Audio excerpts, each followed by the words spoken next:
Hi, my name's John Cordy and I'm making a two-pronged effort to not only attract attention towards the channel but also to raise funds to help service my guitar addiction. And what I'm doing is auctioning off these gigantic tweezers on eBay, and we're going to donate 2% of the profit to a charity you're choosing. These tweezers are great. You could use these for attacking a lobster, attacking an octopus,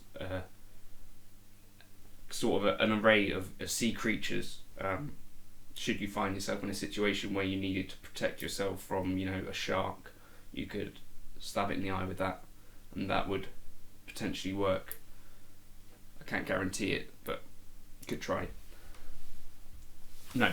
Now that we're on that, real high from that inspiring intro, maybe you want to like and subscribe. Hopefully on the channel there's a bunch of stuff you might enjoy if you're into guitar, specifically Helix, HX Stomp related stuff, jazz stuff, lesson stuff. There's all sorts on here if this is the first time seeing the channel. So yeah, don't be afraid to check it out and hang around. So today's video I wanted to talk about the 1975 guitar tones, specifically clean tones, that I'm interested in. I was watching a video earlier in the week from a guy called Sean Murray, Irish guy. He did a video on the 1975 guitar tones, how he approached them with the HX Stomp. A really great video. Seems like a really good player and a really decent producer and all that good stuff. So worth checking out if you haven't already. But yeah, I'm specifically interested in the clean tones of the 1975. There's a few reasons that I like the 1975. The layering of their guitars I really like. I really like the production, the songwriting, the use of the vocoder. I guess you'd say they've got a kind of 80s aesthetic, and this is kind of drawing from some of that Michael Jackson era single picking lines and things like the Talking Heads and these kind of bands where there were chorus modulated guitars and all this sort of stuff, and big bombastic drum sounds, big snare sounds, these kind of things. I really like it. I think it worked quite well at the time and still kind of sounds great now, and also it kind of inspired a whole generation of that kind of thing within the pop world, and a lot of imitators, I think. So go check out Sean's video if you haven't. I'm sort of using some of his ideas and some of his ideas I'm not using, but he goes through his presets on that. So the things that I've shared with his ideas are using the Rochester compressor, using a spring reverb, and using the vintage digital delay, and using a chorus at the end of the chain. Aside from that, I've changed things up a little bit, and I've changed up the order of blocks to suit my vibe a bit more, and I've changed the amp that I'm using. So I wanted to talk a little bit about what's going on. I think the 1975 are kind of responsible for the resurgence of the offset in the sort of 2010s. I mean, you've got Kurt Cobain was one of the biggest kind of reasons that people went out and got an offset, whenever that was, in the 90s, I guess. And then in the 2010s, I think Matt Healy and Adam Hann, I think, were kind of monumental in pushing forward this kind of guitar style to a few more younger eyes and stuff. Worth noting that the electronics on Jazz Masters and Mustangs and all that sort of stuff are kind of all over the place, and I think one of the guitars they play is a Fano, and I think, or Fano, however you say it, I think that is equipped with P90s. This one is too. So I don't know that Matt or Adam are particularly kind of tone junkies or anything, and I think the amps that they tend to be seen using are high watt amps, Fender Twins or Roland JC 120s, and there's an interview where Matt Healy said about using Fender Twins or JC 120s in the studio. So I've gone for the Fender Twin thing because why not? To me it sounds like they're going for kind of pristine-ish clean tones. And another thing that you'll notice is that when they put on drive pedals, things are a little bit more edgy and spiky than some other stuff. So that's what makes me think that they're using generally fairly high headroom amps, and that's kind of the vibe they're going for. So at the start of the chain I've got the Rochester comp, then next I've got the US double vibe. So this is the Fender Twin Vibrato. I've got the drive at 2.9, the bass at 5, the mids at 7.3, because there's quite a lot of body to the 1975 tones still, even though they can be thin at times. treble 6.5, presence 3.9, channel volume 7.6, master 10, sag I've turned up to 5.8, and everything else is as it was. What I'm trying to avoid is clipping the input, so I don't want to have like, so if I turn to a,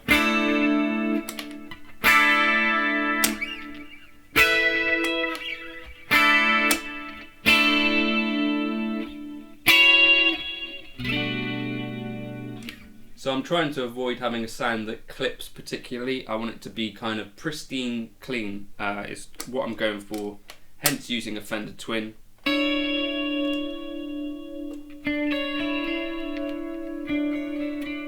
And then what you'll notice about this sort of thing is that pickup changes can make a huge difference.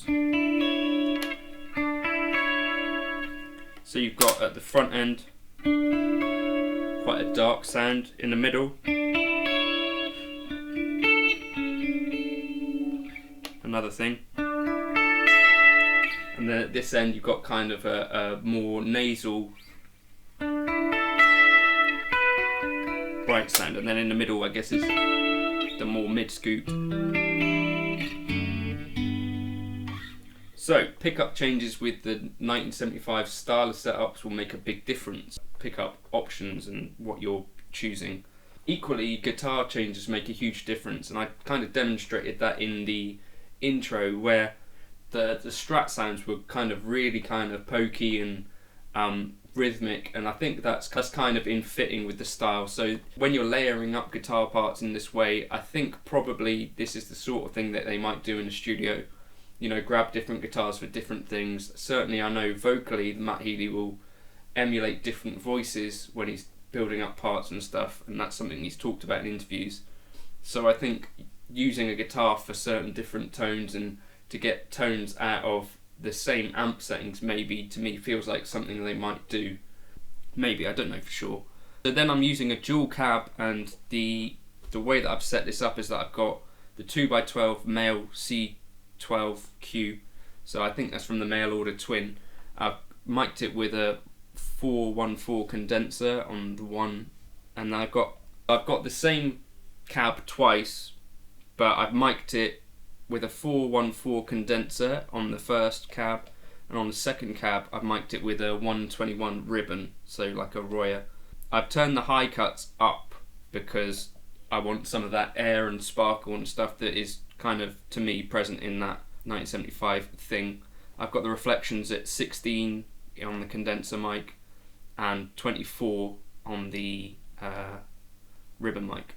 So then, vintage digital delay I've got set in stereo mode. On Snapshot C is kind of a quick slap back like Sean uses in his video.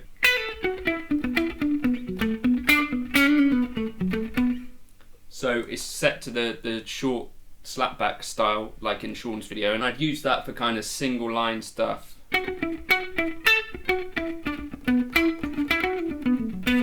Or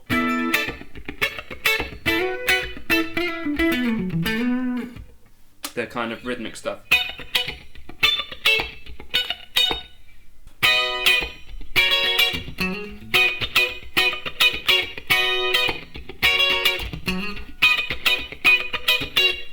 Use the short slapback for that kind of thing. This has got quite a lot of sympathetic noise, by the way. So I've got the feedback at 21%, the bit depth at 16 bits, sample rate at 22.05, mix at 25, and then everything else is as it would be standard. If I switch snapshots, I've got a longer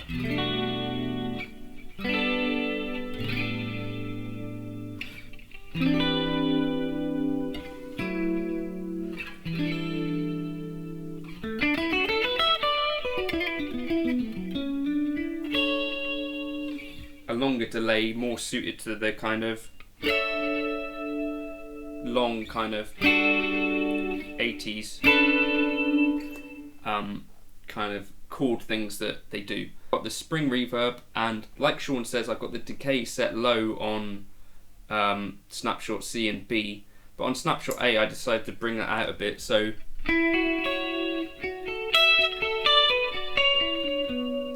for those kind of more 80s inspired parts and kind of softer picking parts, I'm bringing that delay back up to 5.5. Aside from that, pre-delay at 34, low cut 150, high cut 7.5, mix at 25, and yeah, that covers that. Then at the end, I use a Trinity chorus, all stock settings, but I'm boosting the left and the right side. And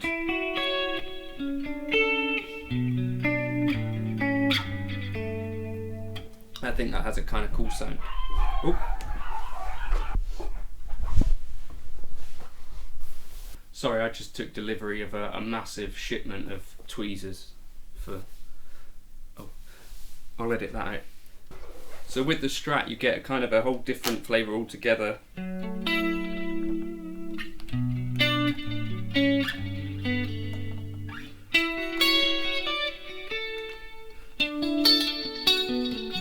So it's going to sound thinner with my Jazz Master with the P90s. It's a J Master, so it's got P90 style pickups on it. So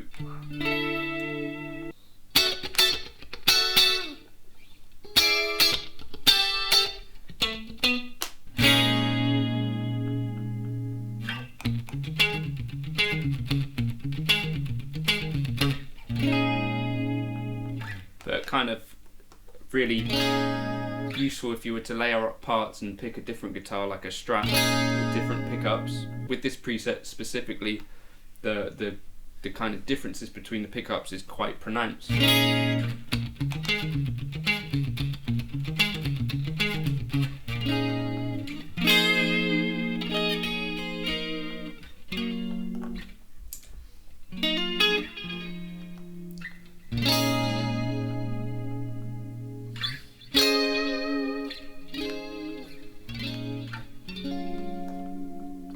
So hopefully that's vaguely interesting. The preset will go into my folder, as they all do. You can get that in the description for £3. There's loads and loads and loads of presets in there. So hopefully it presents okay value for money. But yeah, if there's any interest in me trying to put together a big Helix patch for the 1975 with the floor, I'm going to look into that and see what they're using, see if I can research a bit of stuff. And I'm thinking I'll be able to do like a dual amp setup where I've got the JC chorus and the Fender Twin to kind of get a big clean sound, and we'll see what happens. But hopefully that's interesting. If you want to like and subscribe, that would really help, and hopefully this is helpful. Thank you for stopping by. Cheers.